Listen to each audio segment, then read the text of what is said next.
How are you guys doing today? It's Anthony Gangi. Welcome to another episode of Dare Talk. Connie, you're smiling, and it's perfect because you're on screen too. It's after 8, guys, so maybe past Connie's bedtime. But Connie's had a long day today. But guys, we're gonna have a great topic. We're gonna talk about feedback, how to give feedback, but also more importantly, how to receive feedback. That's pretty big in corrections because obviously feedback helps us grow. We'll get into that. But also kind of understanding where that feedback is coming from. I mean, I think that's what helps us grow. So again, having good intent, making sure that if you're giving feedback, that what you're saying is understood by the party that's receiving it, but also for the people that are receiving it, you got to understand the perspective of where it's coming from. Now, guys, this show is sponsored by 3 entities. We have American Military University. So if you guys get the chance, please check out American Military University. It's a great online school, good college. If you're looking to bring some experience into the classroom, guys, check out American Military University. They support what we do in corrections. They support me on this channel. Again, guys, just a great school. Trust and believe. They're very supportive of our profession. We also have Guardian RFID, from inmate tracking and cell checks to cloud-based business and artificial intelligence. Guardian RFID digitally transforms jails, prisons, and juvenile detention facilities of every size. Visit Guardian RFID for more information. And we also have the wrap. Now, if you guys aren't familiar with the wrap, I do have a link to a video for the wrap in the description of this video. Controlling combative subject quickly in an upright position so they can breathe has never been more important. Departments such as Washington, D.C., L.A. County, San Diego County, and hundreds of other facilities across the U.S. trust and believe in the wrap restraints, that WRAP. Go to saferestraints.com for contact information and mention Tier Talk to receive instructor training at no cost. Lower liability at your facility and your personnel with the wrap. Give the wrap a call today, 800-WRAP-911. All right, Connie. So, Connie, do you mind introducing yourself to our audience, please? And is your book still out in the market? Can it be found on Amazon? Hi, everybody. Connie Alleyne here. I am the founder and president of the Civilian Corrections Academy. I'm also the podcast host of The Flag Behind the Wall and the author of The Cage is Her Cocoon, which is available on Amazon. Thank you, Anthony, for that. Right, not a problem. Just sharing this on the Correctional Officer Brotherhood. Bear with me for 1 second. I just want to make sure it gets out there. And there it is. That pretty much gets all the groups. So, Connie, let's talk about, real quick, when we talk about feedback, guys, feedback, believe it or not, is something that we should embrace. We should embrace giving it, and we also should embrace receiving it, because me and Connie have decided that feedback is growth. Now, guys, I just got done reading a great book called Thank You for the Feedback, and they also agree that feedback is growth. So just so we can explain it, Connie, is feedback growth? Does that mean that the person providing it to you hopefully is doing an effort to help you grow? So hopefully that is the intention behind the feedback. I think, unfortunately, in our environment, oftentimes feedback is seen as something negative, right? And so the intention for feedback is to help the individual receiving the feedback to grow and to learn, to sort of, it kind of shows there's been some re-evaluation or evaluation of someone's actions, right? Because it shouldn't necessarily always be your annual work performance, right? That feedback should truly be a learning tool for the person receiving the feedback. And hopefully it helps to motivate the person to do better or to take better actions or different actions and help build their confidence along the way. You know, by the way, guys, feedback is two-way. That means that if you are comfortable in a leadership position, you should be open to feedback from those who follow you or those you supervise, because, again, we're only as good as, you know, what our people can tell us we're doing. I mean, to be honest with you, and it's the truth, guys. I mean, I'm very open to the input that my people provide me. If I wasn't, I'd be very closed off. And plus, to be honest with you, if I'm not open up to feedback, then what's that say about me in regards to what I want them to do? So if I'm not open to feedback, I can't expect other people to be open to feedback. So again, feedback is a two-way street, and like Connie mentioned, feedback has to be meaningful. What's funny, Connie? You might as well get this part out of the way real quick. The PARS, the Performance Annual Review. All right, so we all making that same face right now. Yes, you're very inviting to feedback, 100%, guys. It's something we have to embrace. But I will tell you one thing. Me and Connie were talking about this before.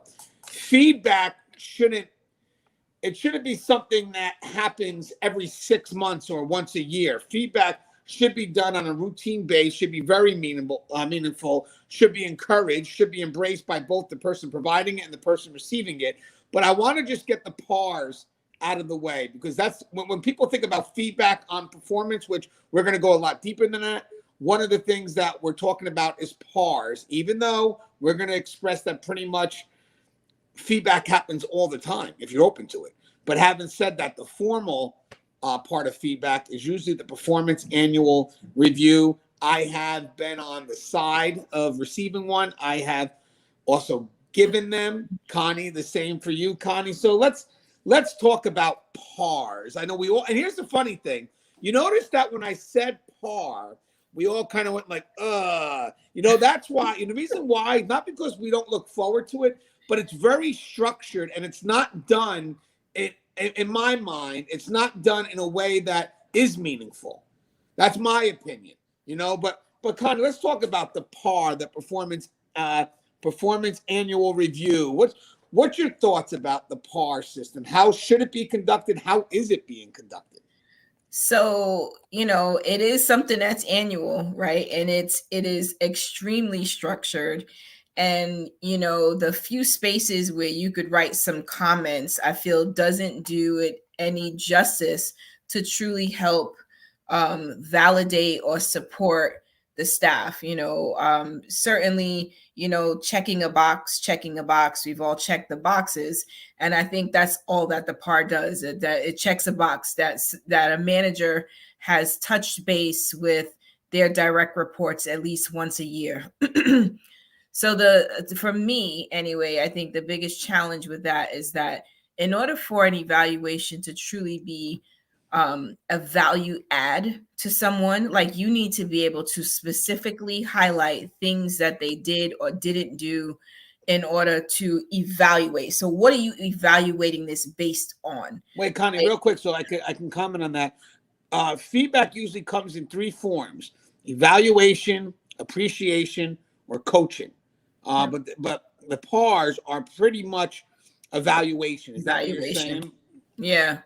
The PARs are more like an evaluation. And quite frankly, I know I mentioned this to you, but like if your PAR is being done by someone who hasn't stepped from behind the desk, like, you really just want to throw that in the garbage at the end, right? Because like, what are they really evaluating me on?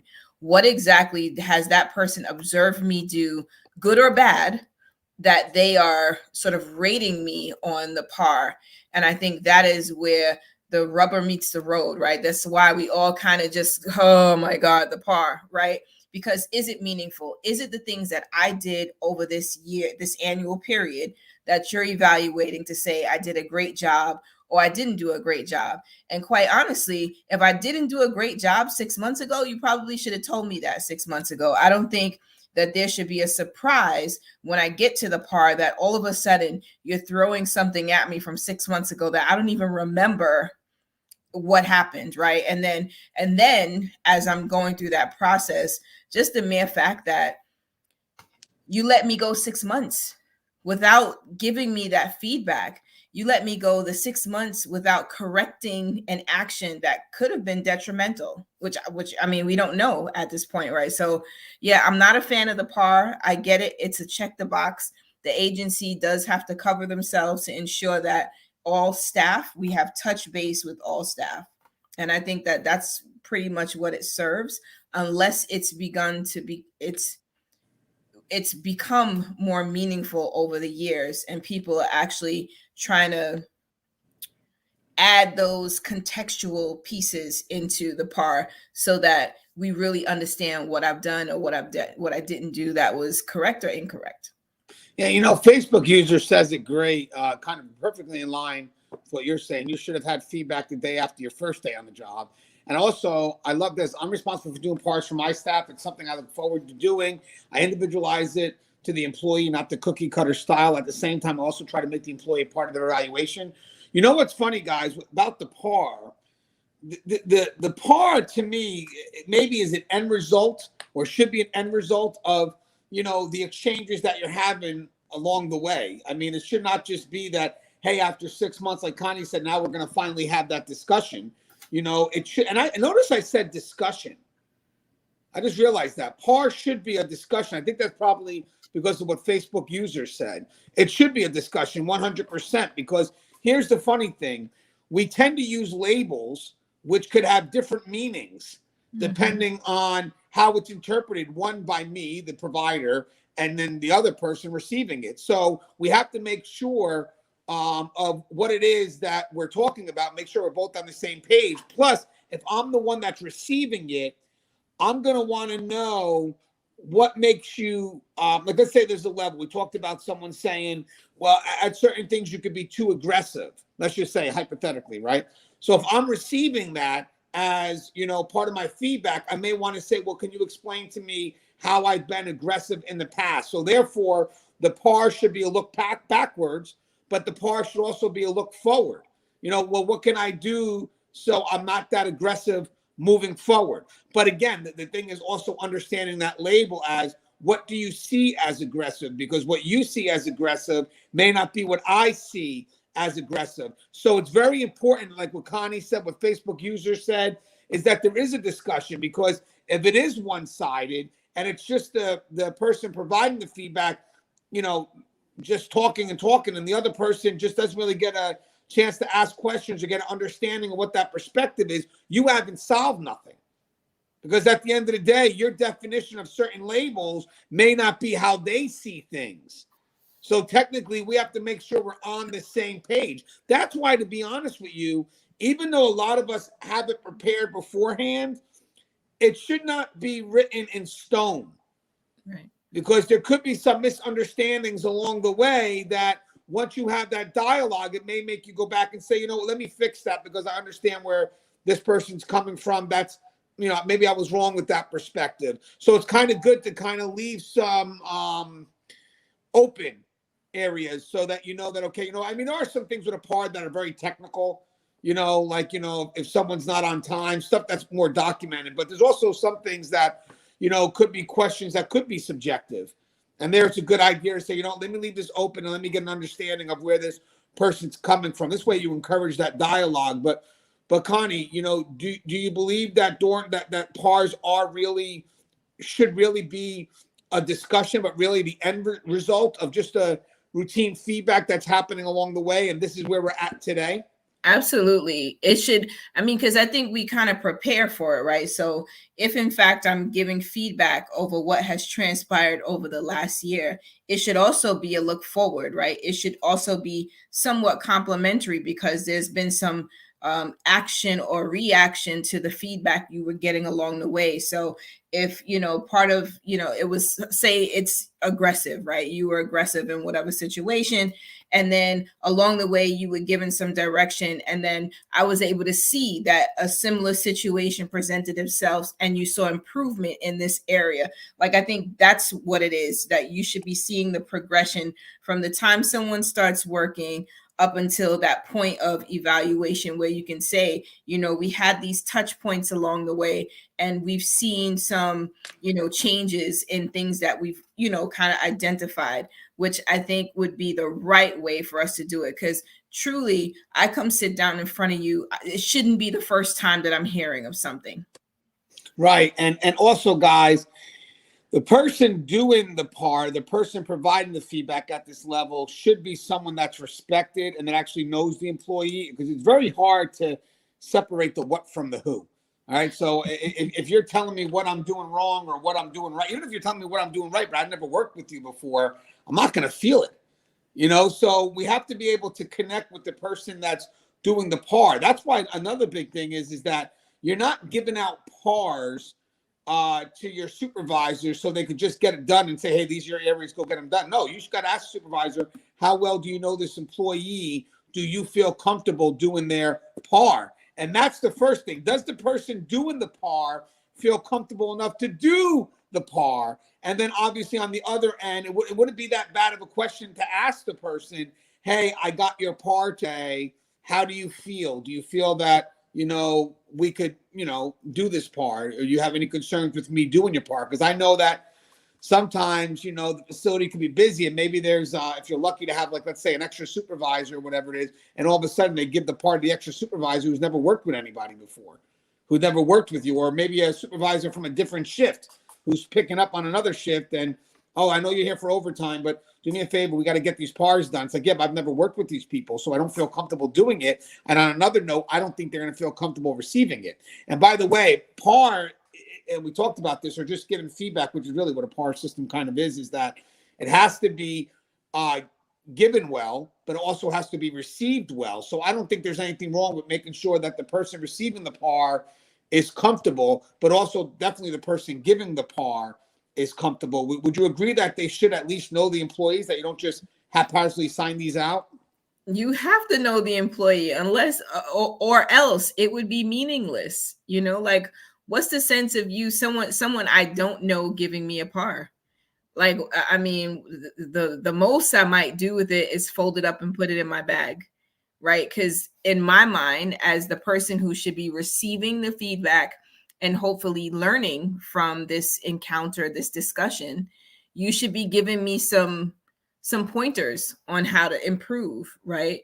And if that's the case, or you should be highlighting some things that you've observed as far as development or ways I could be developing. But if you don't know me, you can't have a meaningful discussion with me about my performance or even the potential you might see in me, because you don't know me. Right. Look what Dana says. A review should always be an opportunity to advance the employee into the next level of their service. It's a metric of their performance and what is needed to go to the next level. I agree. And also, my boy also mentions, and kind of what we were talking about, pars are how can that be an end result when, as been said before, this is an ongoing thing? I agree. I think what we meant was, that when you get to the par, it's kind of like when you make it official now, but having said that, it is a dialogue that you're having along the way, because feedback is constant, but now there's also other concerns too. And Dana, you're 100% correct. One of the things they talked about was when we're not on the same page when feedback occurs. Now, whether it's a par system or whether it's just, hey, my supervisor's calling me in to give me some feedback. Mind you, if you're always negative when it's time to give feedback, your employees, the people that you're supervising, are not going to want to see you. They're not going to embrace it, because every time you call them down to the office, it's going to be something negative. There has to be some level of balance. And even if there's the negative, there's a way to approach the negative by starting off with things that are positive, especially if you have someone that's, is improving. Again, this is why we're having feedback. Feedback's for growth. So feedback allows the opportunity for people to grow, for people to improve. But if you're constantly only having that dialogue when the person's doing something wrong, well, then you can't expect the people to embrace any chance for that growth, even if you have a mindset to coach them. It's going to be tough for them to accept that, because in the end, they're more worried about the evaluation. Where do I stand? So the funny thing is, even in that effort to coach, in the back of our mind, we're still wondering, where do I stand? Like, where do I stand with you? Am I doing what I'm supposed to be doing? And man, you got to coach me again. What's going on with me? So with that said, I mean, Connie, you would agree, right? Someone that's just using feedback just to kind of, let's discuss the negative again. Doesn't that disenfranchise the staff, where they're not going to want to deal with any type of growth? So you set the tone, right, for how the interaction is going to go. And if you're only focusing on the negative, then the brain is going to shift to that negative thing. We are going to focus on that. And what's everything else that I'm doing wrong, right? But I think when we turn those conversations into opportunities for growth and development, I think that changes the conversation, right? The conversation becomes, this thing might have happened, but here's, if you take this step, that step, the third step, like these are the ways that we're going to get you to where we need you to be, because we know you could get there. I think there's a way to make sure that even if it's something negative, that it has a positive tone to it. Like, okay, so we identified these areas of development, and here's what we're going to do in order to get you to this place where we think that you can be. And engage the person. Like, do you think that there's things that you could be doing that's different? Right? Which it doesn't have to be, I'm telling you everything. That's why I think the thought of it being a discussion is really important, because you want that person actively engaging in conversation and thinking about ways that they could have handled the situation differently or better or what have you. Yeah, like I'm looking at feedback right now on my YouTube channel. I lost 2 subscribers. I don't know what and wasn't prepared for that. Sometimes, but yet I still find myself going back. But look, 2 things. Steve says it great. I always say before you give a negative, try to give 1 or 2 positives to put them at ease. Steve says, as an administrator, I was a goal setter. I would schedule meetings monthly with staff. Like Greg said, performance evaluation should not be surprising. The funny thing is, guys, I also think when we give our feedback, PARs or whatnot, now we're kind of generalized feedback, we should have a goal-oriented mindset as opposed to a task-driven mindset. You know what I mean? We do have people that see this as a career and we want to grow them. So they may have a concern with a task, but we could talk about how that task relates to the bigger picture and, how they're needed to complete that task in order to grow or whatever it is. There's ways that you can make it productive, even in the routine of work. You could also make it known, like if they're doing certain things that, like maybe coming in late all the time, whatever, how does that affect the team? And it's done in a manner where if you're going to say something that does require some constructive approach, you want to do it private. You want to make sure that the person kind of, has a chance to explain themselves, but you don't want to do it in front of everybody. This isn't showboating. Also, I want to make sure we understand something too.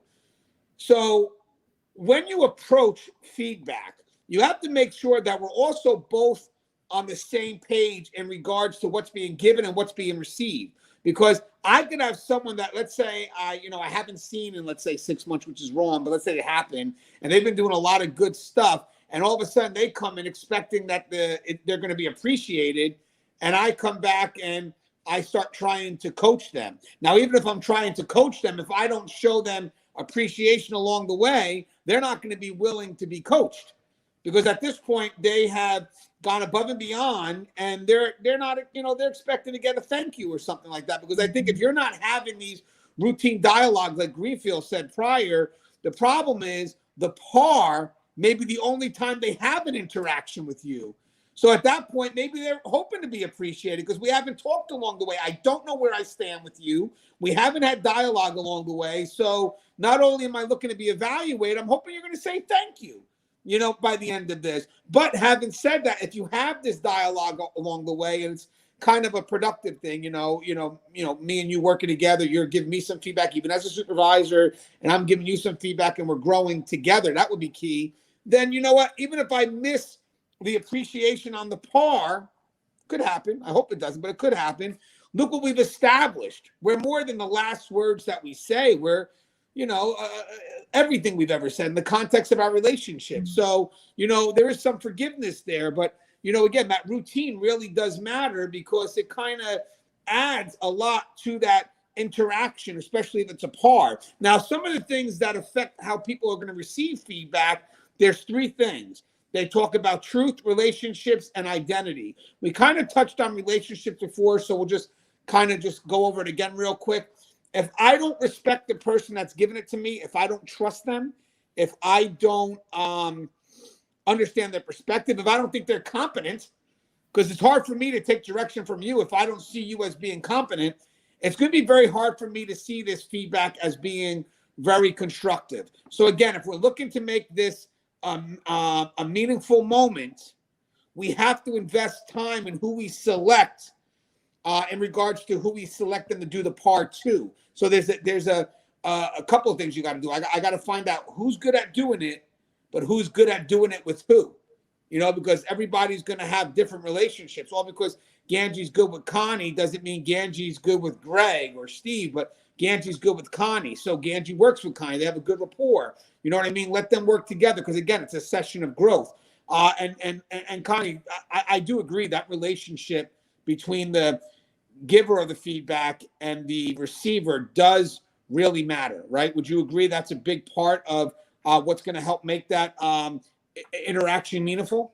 It absolutely matters, because it matters whether or not, one, I respect you and you respect me, right? Have we ever had any issue that may come up as a bias in the midst of this review or this feedback loop?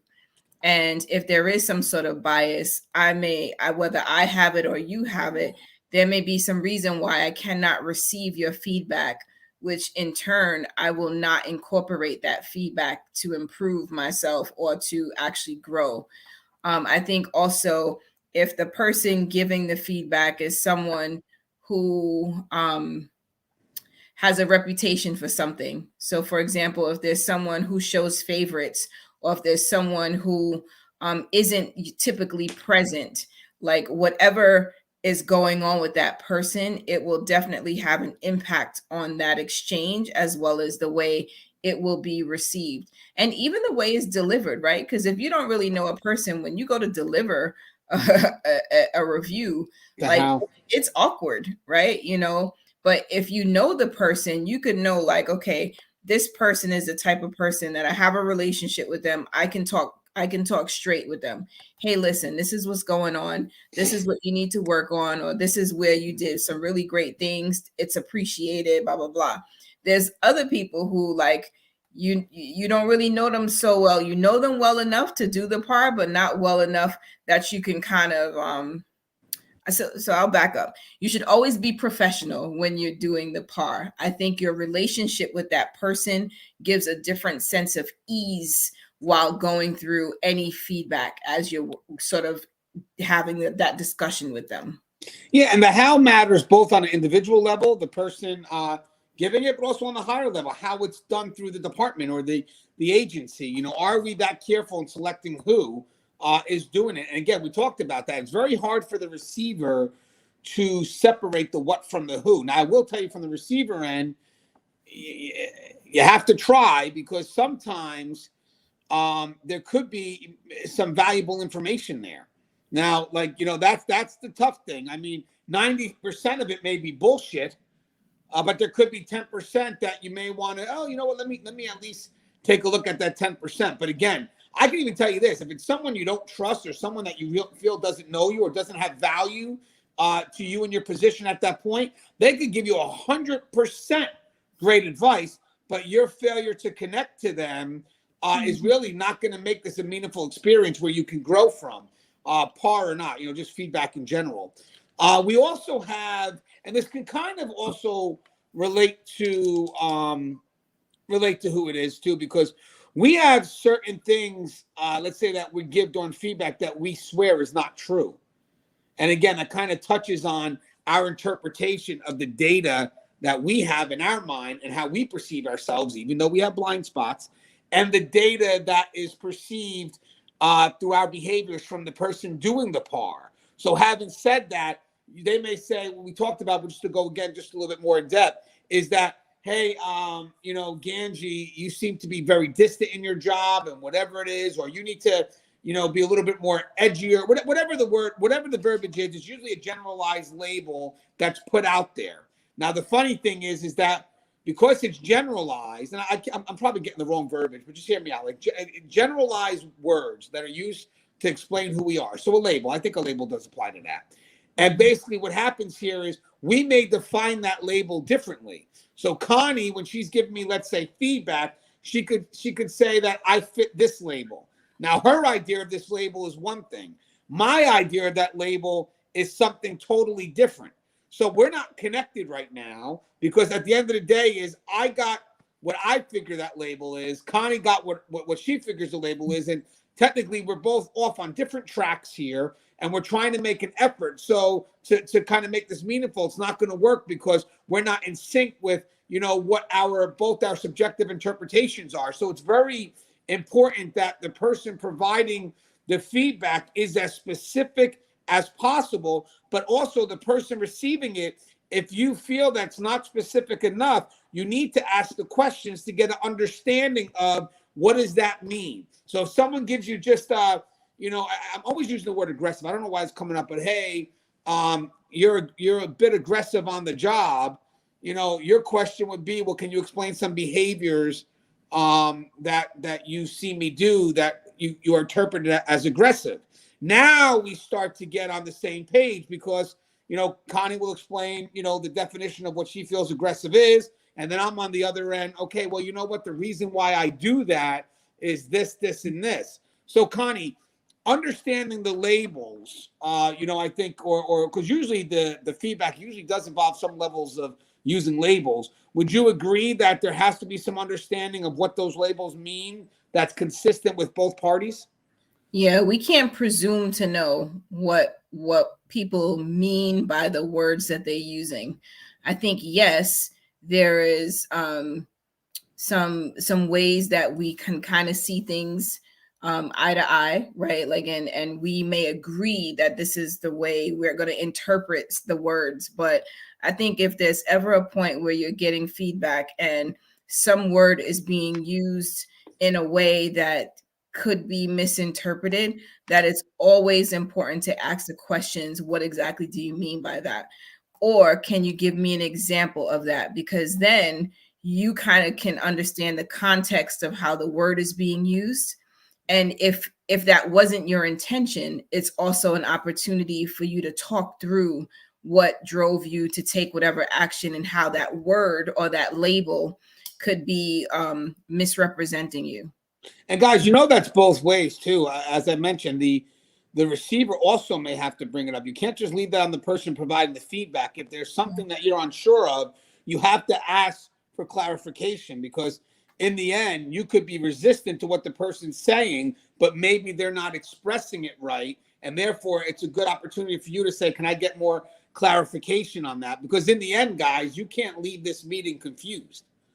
You can't. This is not meant for you to leave this meeting anytime you get feedback. You can't leave it confused. So if there's questions that you leave on the table, that's a concern. You got to be able to ask whatever you can to specify what it is. So when when the feedback is done, everybody's on the same page. Now it sucks because in most cases, as I said, we may not look forward to receiving feedback, or even in some cases giving feedback, but you have to look at it as an opportunity to grow. Anthony, you're welcome. I currently work at Poland Spring, leaving them to go to work at my local county jail. How's the water? So Steven's up in Maine, I believe, which is pretty cool. Maybe we'll be seeing in Maine next year when we go to the conference. But the key is that you embrace it as a growth opportunity, which means that, okay, so I know we're going to sit here and I know you're going to say things that are going to help me grow. So I take it as constructive criticism. But as we mentioned before, you do want to have some positive moments at the very beginning, because me too, Steve, because at any moment, that person could be going in looking for some level of appreciation. So we have to make sure to believe it or not, that when we start these feedback sessions, that we're both on the same page and what we're expecting out of it, and again, by the way, we could give feedback, as I said, to supervisors as well. The other thing is identity. That's another concern that does relate to how we receive feedback. And what that means is sometimes people give us feedback that we connect to our identity. That's very hard for us to admit that we're doing something wrong, especially if someone says something like, hey, the way you deal with the inmates could be a little bit more professional.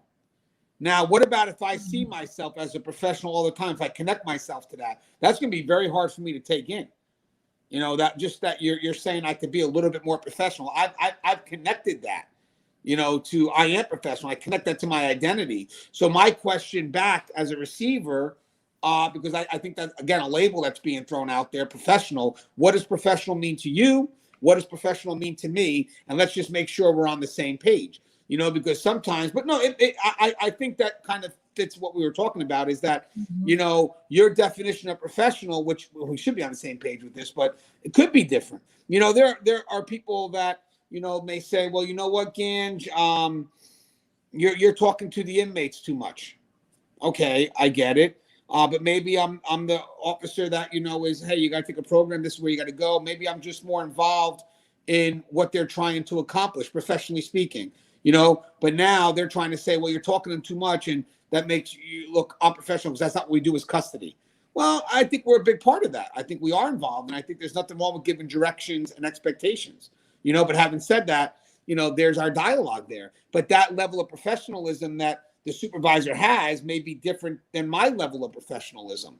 So understanding where they're coming from opens up the dialogue. Now I'm going to ask for the supervisor in return to understand that perspective. So you just told me, that about being professional. So now I interpret it as, okay, well, explain what that is. You explain it. Now we have a dialogue. So, oh, is that what it is? Because, well, this is what I'm doing when I'm having those dialogues. And now the supervisor should react in another way where you kind of understand that perspective, and then, see where it goes from there. But that consistency has to occur in an understanding of those labels, especially, as I said, Connie, I'm sure, like, you've given some feedback where it does connect to the person's identity, and at that person there, they become very resistant. They're not even opening up to an understanding of what do you exactly mean by the label that you're using.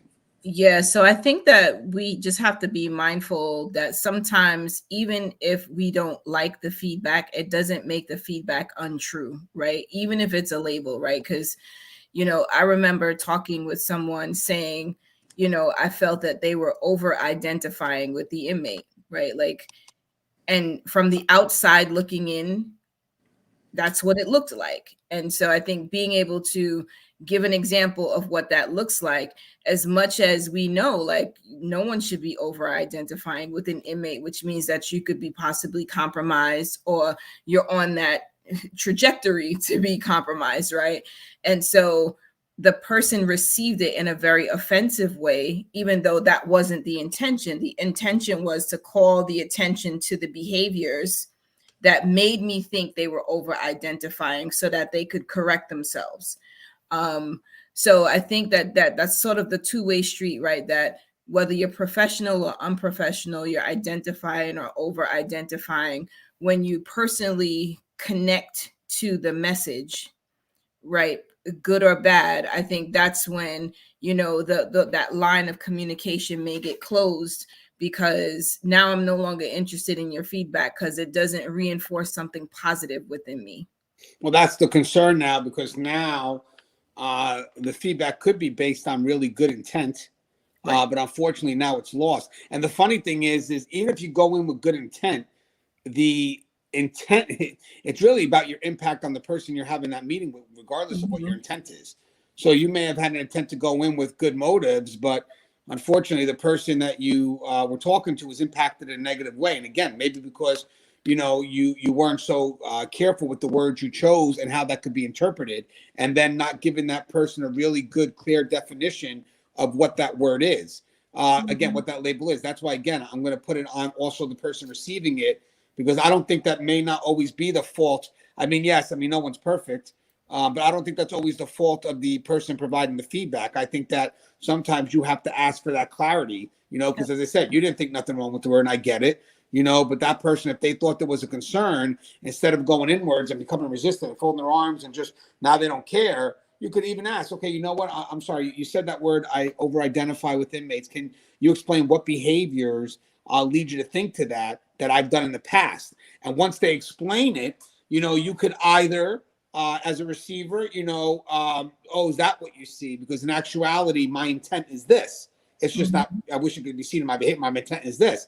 And, depending on the dialogue, but if it is something that, really is something you could be coached on, then the next step is, well, what would you want me to do in the future that can change that?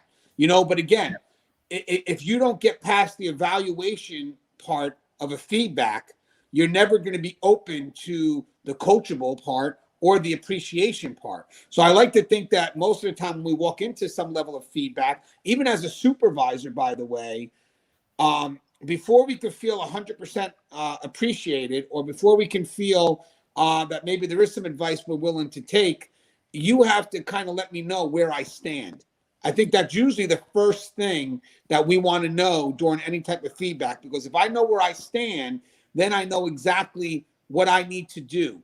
But if I'm walking in and you haven't established that, then I'm not going to accept your coaching, to be honest with you, and I'm not going to accept your appreciation.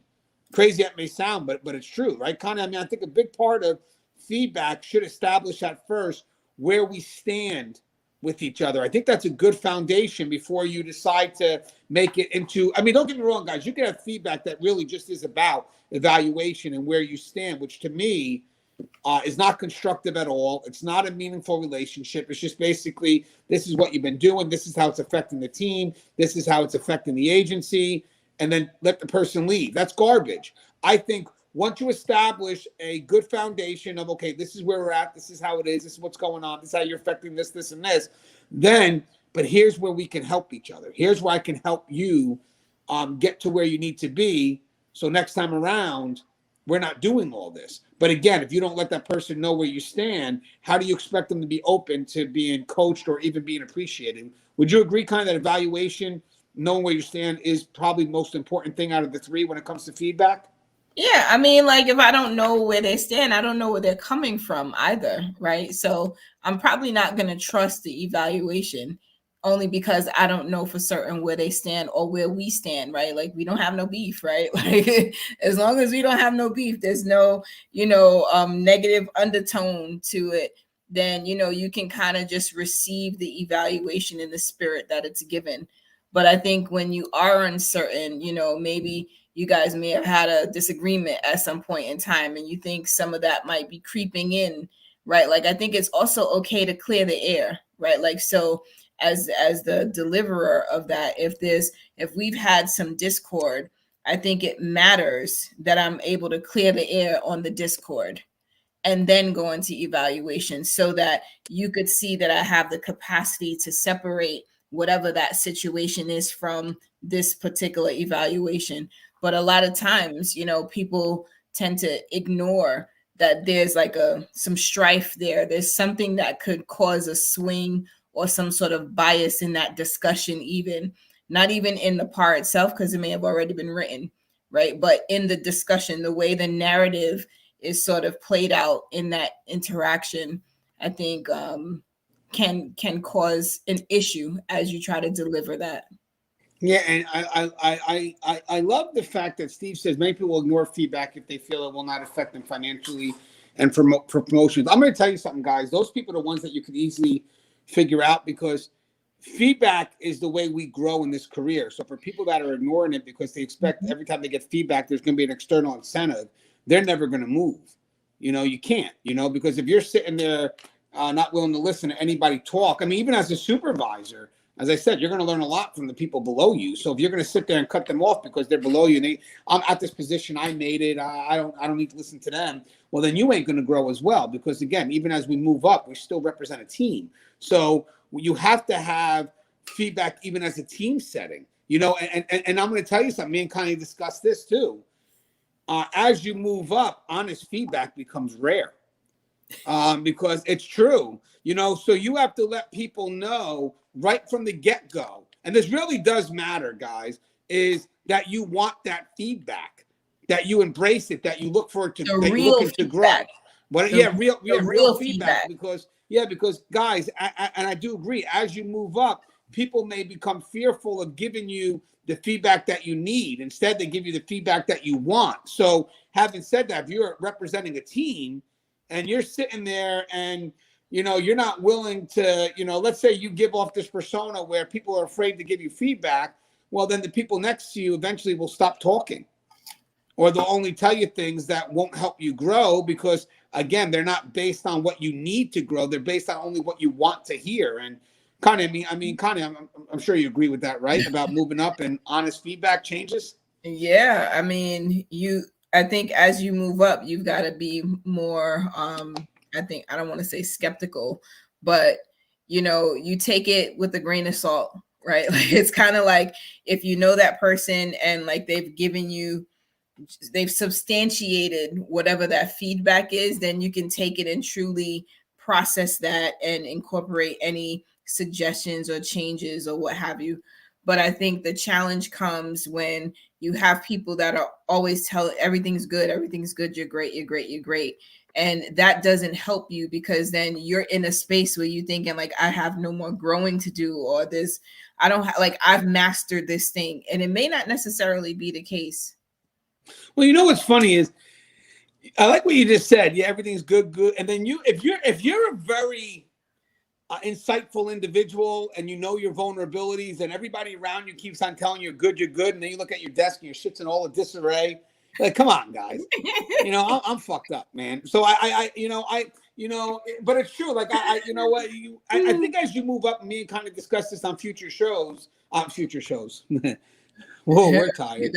On past shows, we're going to discuss it on future shows, but we have discussed it on past shows. That was pretty funny. All right, so this funny my way. I don't know why it's that. I just find that funny. So we discussed it in past shows, guys. If you're not comfortable with yourself, obviously there's no way that you're going to be able to be an effective leader. That's all about growth, and the way you grow is by allowing people to talk to you and tell you, hey, these are things that we could do better. And you have to allow them that. I mean, you can't get resistant to it. You have to be open to it. And really we all have blind spots. We all think we're doing something one way, and it turns out we're absolutely wrong. And you need to have someone that you can trust to tell you, hey, this is what it really is. And I'm going to tell you something, guys. The moment, especially in that higher position, the moment you do something that makes people fearful of giving you proper feedback, you get it. They'll stop, and so do you. There's no more moving forward for you, right, Connie, at that point? Yeah, at that point, where are you going, right? Because clearly you've already put that lid on yourself, especially if you are getting feedback that you want to hear, right? Because that only confirms that you are where you think you are, or you're as great as you think you are, as opposed to sort of keeping those running shoes on and kind of always developing yourself, always looking for what's the next thing I'm going to learn, because that's how you stay sharp. That's how you continue to grow and develop in this space. But like when you start getting just a compliment, oh yeah, you're great, everything you do is wonderful, right? It's just like, really? Like, so what do I need to work on, right? Because I think we all have things we need to work on. Right. And we even talked about before where the feedback has to be timely. Sometimes feedback also can come before you do something, just to let people know, hey, remember last time you did this, maybe this time you can do this. But what's not really good sometimes is, and I guess it depends, but when you're waiting or delaying it, and then all of a sudden a couple of months later, now you mention whatever the concern was, and now the person's looking back, like Connie mentioned before, it's like, we could have had this discussion a while ago. And here's another way. That's why I wanted to add it again, is that I could have improved in these last 3 months had I known that. And instead, you not telling me and waiting all this time to finally have this discussion has literally stagnated my growth. It's true, because, maybe, as a person that has to give the feedback, we get uncomfortable, then you shouldn't be in a leadership position. If you see something's going on, it's good to deal with the person immediately, express it is, find some way to really make it a meaningful exchange. But the more you leave that person not knowing, well, the more that they have not grown in whatever that specific area is. Now, imagine this person thinking they're confident for 3 or 4 months or 5 months or 6 months if it's a par, and thinking they're doing great. And then when you go to see them, let's say you're only seeing them during the par, they expect to be appreciated because, if I'm doing something wrong, you'd probably have saw me anyway. And that's when you go to tell them everything they've done was wrong. Now, think about that from that person's perspective.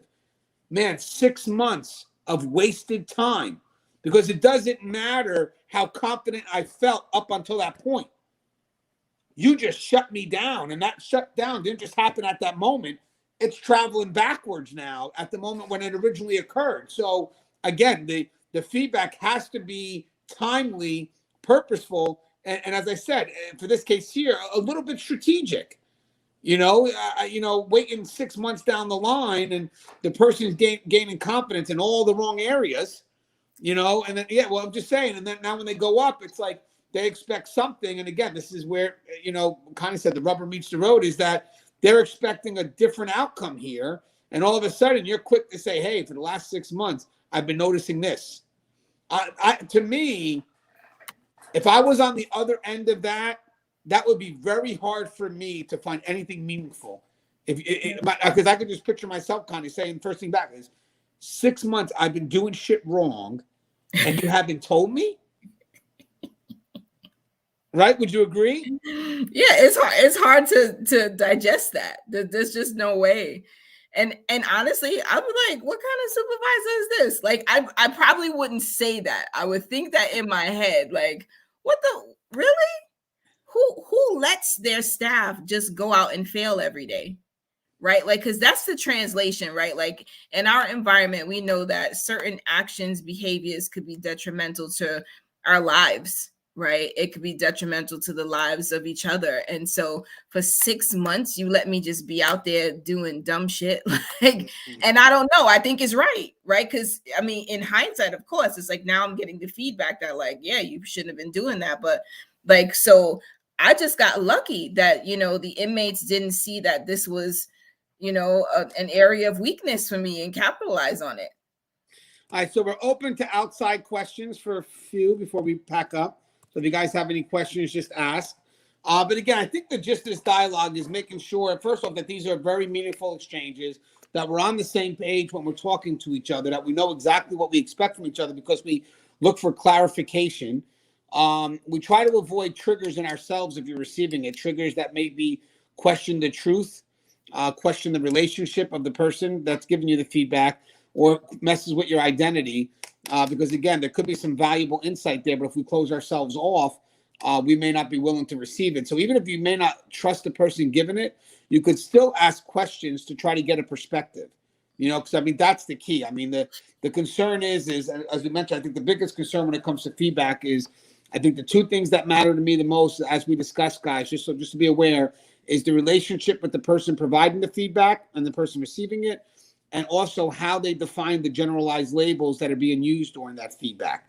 Because my perspective of one label may be totally different than the perspective of what you have as a perspective. Now, one of the questions we did get earlier today. One thing I wanted to just add to that was that, in my opinion, the feedback has to be ongoing.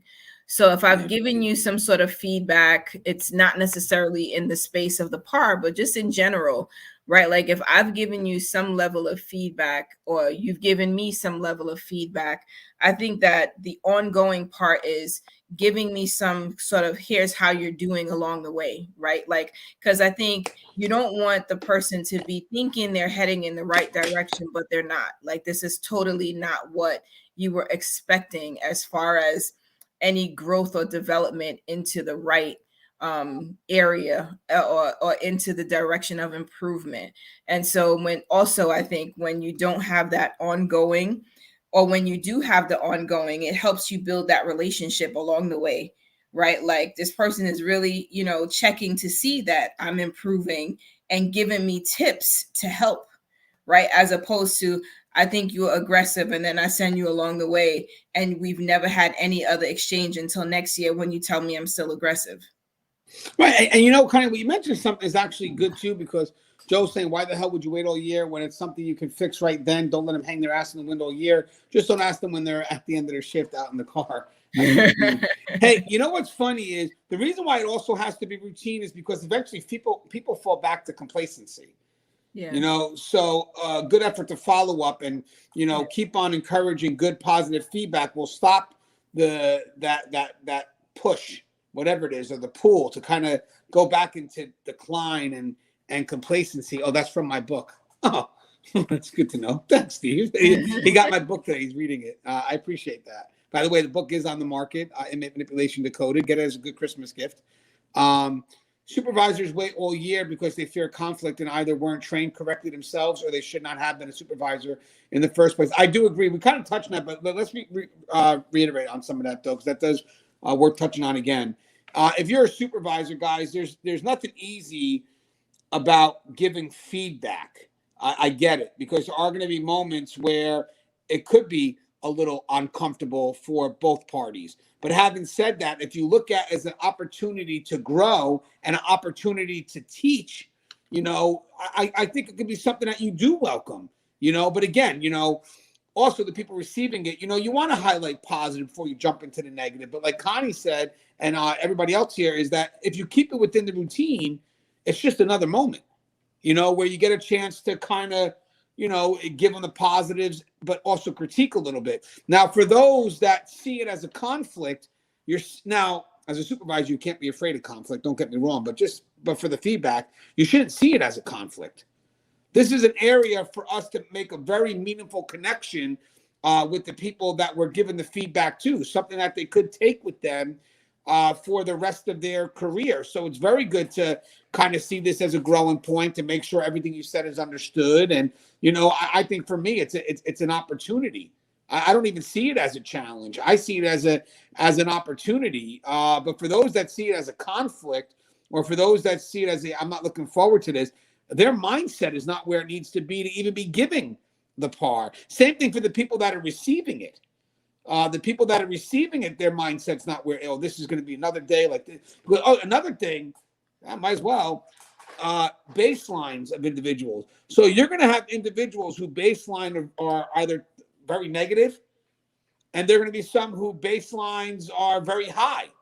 Mm-hmm. So like let's say if I'm dealing with someone who has a normal baseline where they're high and they're cheery and they're happy, they won't see like even constructive, they won't take anything negative. They'll take the chance, I'm going to improve, I'm going to be better. They want to be coached. But now, even if you see someone that's on the negative, has a negative baseline, that's who they are, even an effort to coach them is going to kick it back to you evaluating them. Now, the problem is they're not going to be willing, but that's on their mindset. That's not your fault, but they're not going to be willing to take anything that you have to give because their mindset is not where it needs to be. Connie, should be a conversation where both parties, yes, 100% JP. Hey, Connie, and thanks for bringing that up, JP. Connie, what's your thoughts on the different personalities, the people that have that negative mindset? And I'm talking about extremes, the negative mindset or the extremely positive mindset. Do you see a difference in how they could react to the same information that's being provided? Yeah, I mean, so the positive person is going to look for, so what could I do? Like, what can I do to get better, right? But I think with the negative, like Connie, if you mess up, you're going to be fired in 5 months. But I'm not fired today. Is that the positivity you're looking for, Connie? We want realistically positive, right? Like, I mean, maybe that is realistic for that person, but like you said, it's their baseline, which I think also speaks to the importance of consistency, right? So if as a manager or having consistent manager doing someone's review or providing feedback, I think that's when you can see that this person has grown or this person is deteriorating, right? Whichever way you want to look at it, right? Like, because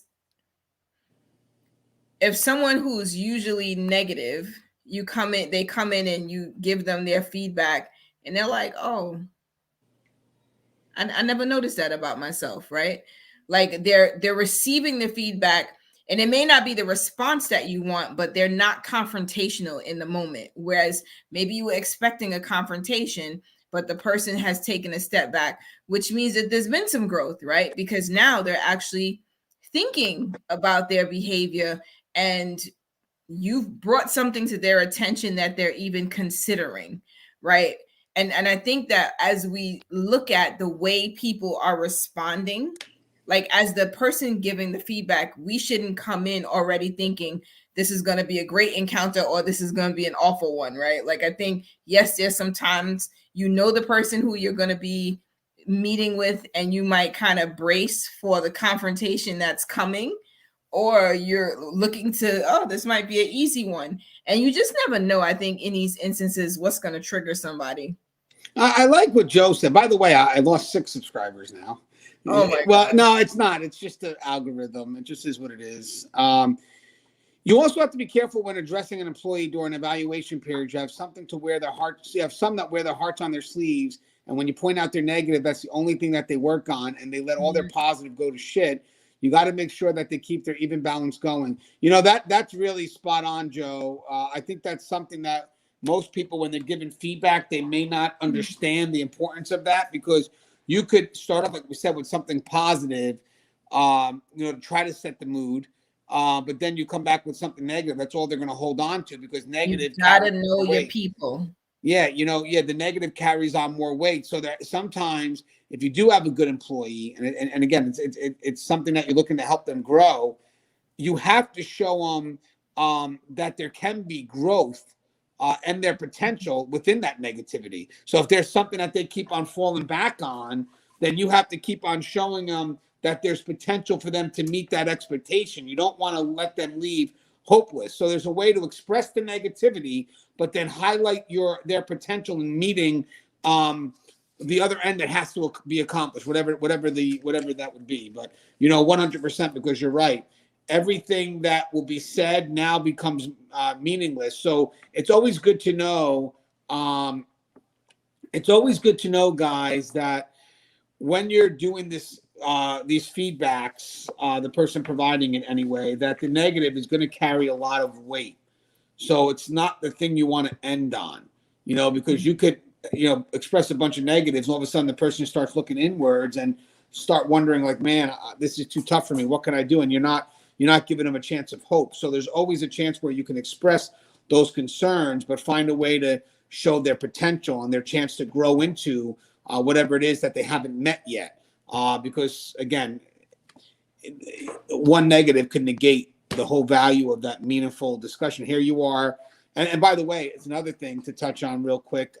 That's why I addressed the negatives first and ended with the positives. Yeah, I do a little something different, Joe, but I do get your perspective. I do try to start the mood off by creating something positive, because most people that receive feedback feel that they're coming into something negative first, because that's just the bias of the environment we're in. Like, why am I being called to Gangi's office? Why am I going to admin? What's going on? And so they're already negative on that. So I don't want them to, I don't want to go right into the negative, because I'm not going to be able to shake that mood, even if I say something positive later, because they're still going to click. So what I want to do is I want to start off with something positive, but even if I have something negative, I think there's a way I can highlight potential or growth. So we kind of touch into the negative, but we don't stay there long enough to where the person feels that they're hopeless. But it is about how you express whatever those concerns are, 100%. Because at the end of the day, when that meeting's over, if that person leaves as a failure, you haven't done your job. Feedback's about growth. So if that person leaves like they're a fuck up and they're a failure, then what have I done to make anything meaningful? What's your thoughts on that, Connie? Yeah, you just can't. Like, I mean, at this point, I think we know the importance of feedback. And the way I'm just kind of looking at it at this point is that with real-time feedback, that means we're going to be improving performance, we're improving outcomes, we're improving the results. And so we don't have, I think, the luxury of not giving feedback to our teams, our staff, our direct reports, however we relate to them. I think our reality is that not giving the feedback is doing us all a disservice. And you can see us kind of falling into spaces of complacency and just very dangerous waters, because we're not giving that real-time feedback. And I think, yes, the PAR system allows us to check the box, but ultimately, we want the staff to know that we're kind of here with them and we're on the journey, that development journey with them. It's not that we expect them to know everything now, but we do want them to be open to the feedback so that there is that improvement and that growth over time. Yeah, I like Steve saying also not only show positive, negative, maybe give them a scale such as 1 to 10 to see if they're too extreme or somewhere in the middle. I agree with that. I think that's a great way to kind of find that middle ground, but also to not leave them in the negative. Larry Mills, they need to have specific training for people to be supervisor sergeants. Just because you can pass the test interview doesn't mean you have any business supervising staff or inmates at that level. At DOC, the DOC ends up so hard pressed for people to fill vacancies that they promote people who can pass the test and interview. People who should never be a supervisor, they should be required to at least take a human relations course. I agree. I want to add something to that too, guys, and I agree with that. Listen, right now we are hiring out of desperation, but a position is not a destination. It's something you can grow into as long as you allow for positive feedback. that's kind of what the importance of this dialogue is.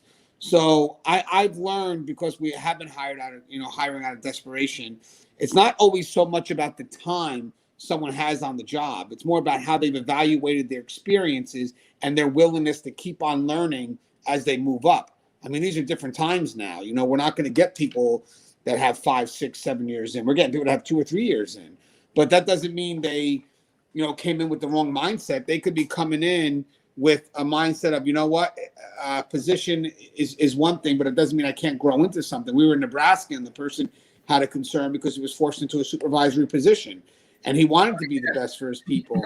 But what did we tell him, Connie? We said, okay, all because you're there doesn't mean you stop growing. You just have to be more intentional in that growth, which means that's going to require you doing things outside of the workday. Because I'm going to tell you something. You can have someone that has 10, 15 years in, never had a value experience, don't make the effort to grow, and their workday's over.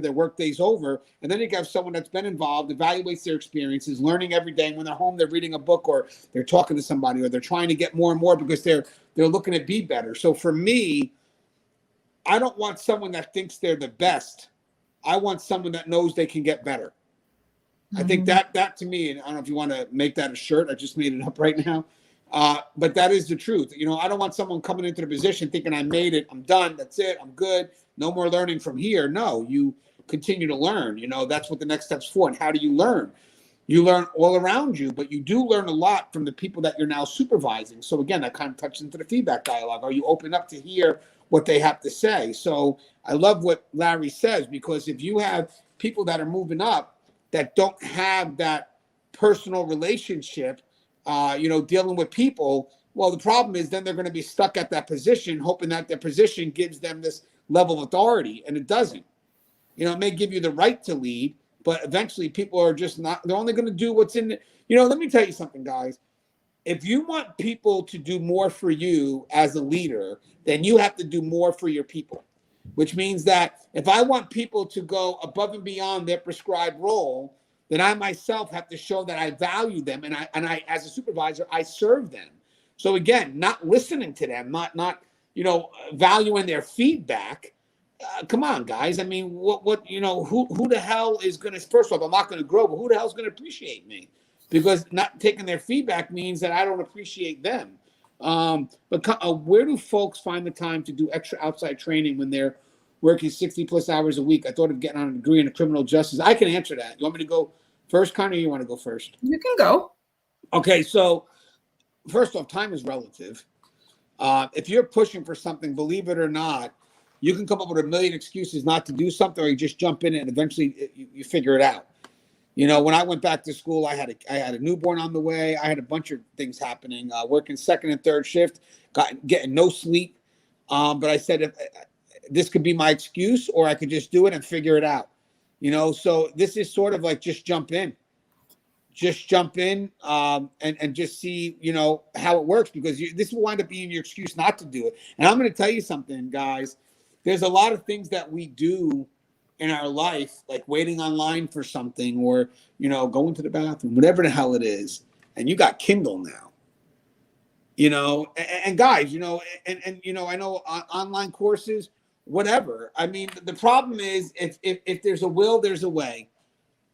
Sometimes people ask themselves, well, how can I get this done? How can I get this done? How can I get this done? I just don't get it. I can't. Wrong mindset. Ask yourself, how am I going to get this done right now? What am I going to do to make this happen? That's what you should be asking. What am I going to do to make this happen? Not how can I get this done? What am I going to do to make this happen? Be positive in the questions that you're asking, so you look for opportunities, as opposed to something that says, hey, I'm not going to be able to find the time. Because eventually, later on, as you move forward in life, trust and believe, you're going to look back and say, you know what, if I tried hard enough, I would have been able to find the time, even if that means for a couple of months while I'm young, staying up an extra couple of hours just to kind of, get that studying done for whatever it is that you're seeking. Thankfully, I had experience with a captain and majors who groomed me on how to become a better evaluating supervisor. And guys, before we come to a close, I think that's the key. Can I answer that question? Yeah. I was going to get to that. Go ahead. So the thing that I think is really important is us all being able to establish our own priorities, right? Because I think there isn't enough time in a day to get certain stuff done. And I could sit and say of all the things that I've had to do in order to finish school, to like, there's always stuff, right? And that's, I probably never talk about all the stuff that I'm managing at one time. So I would just say, when you establish something as a priority, you will make the time or find the time to get it done. And if going back to school or professional development is something that you want to do for yourself, you're going to find the time to do it. When I went back to school to get my executive MBA, I went on the weekend, and it was the roughest 20 months that I ever had. And it was times of no sleep. It was times of staying up late. It was just everything and anything we don't want to do, but it was something I wanted. So I made it a priority, regardless of all the other obligations that I had. So I would just say, you want something, you will figure out how to make it happen, as long as you want it bad enough. Yeah, and guys, if you don't, that's on you. You can't expect anybody else to make the road easier, because trust me, if it's worth it, it's not meant to be easy. It's meant to be a son of a bitch, but then you know you've earned it.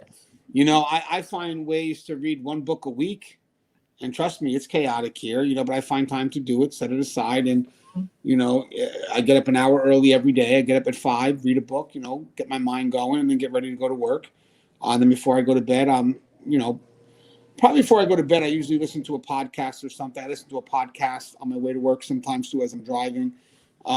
Taking available of the time that most people don't, like 40 minutes in my car. That's a great time to learn. That's a great time to hear a college lecture, if need be. But having said that, with technology, there's so many ways you can improve yourself. I mean, now I thought it was pretty cool where I've been reading these books on leadership and trying to figure out how this could apply to the profession. And then just to be invited to teach leadership conferences now. I mean, again, it's based on my initiative. I mean, I'm going to tell you something. School's one thing, but we're growing. People are looking for people with experience now. Yeah. I mean, I could read a book on leadership, but, now the cool thing about it is not because I read a book on leadership. It's because I'm reading a book on leadership, but I'm applying it to my everyday job. So that's what makes us have value. So again, if you're getting a degree just for the sake of getting a degree, I get it. But I think the magic really comes from the experience behind whatever it is that you're seeking. So if I'm going to get a degree, my thing is, well, how am I going to utilize that in my life? How am I going to utilize that to make it better?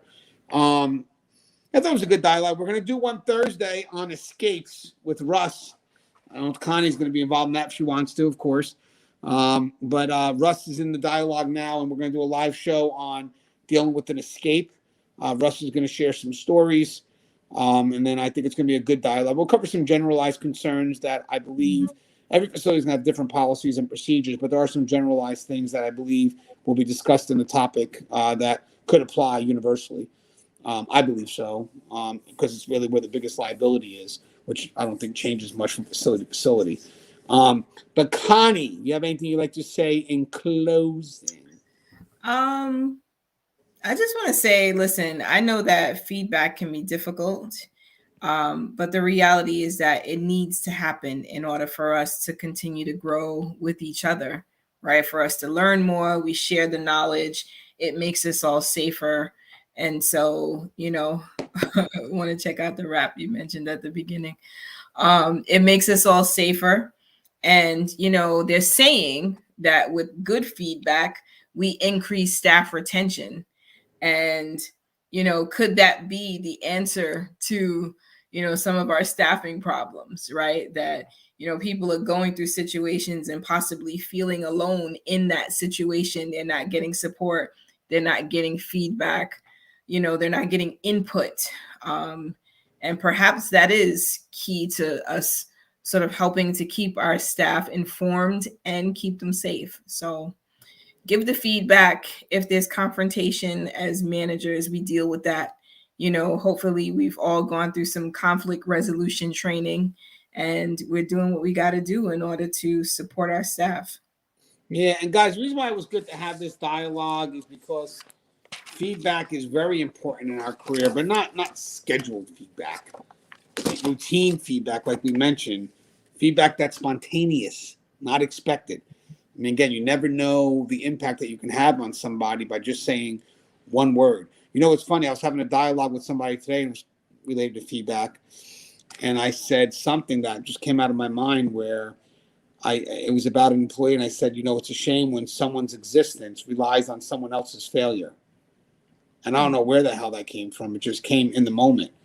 And that person just said, whoa, you know, that was deep. And I said, yeah, I don't know where the hell that came from. But again, spontaneous in the moment, but it has a tremendous impact, because sometimes feedback that's unexpected, feedback from a stranger, you know, feedback from even someone that you wouldn't expect to give you feedback, can have a lot of weight, you know, because again, it's just rare.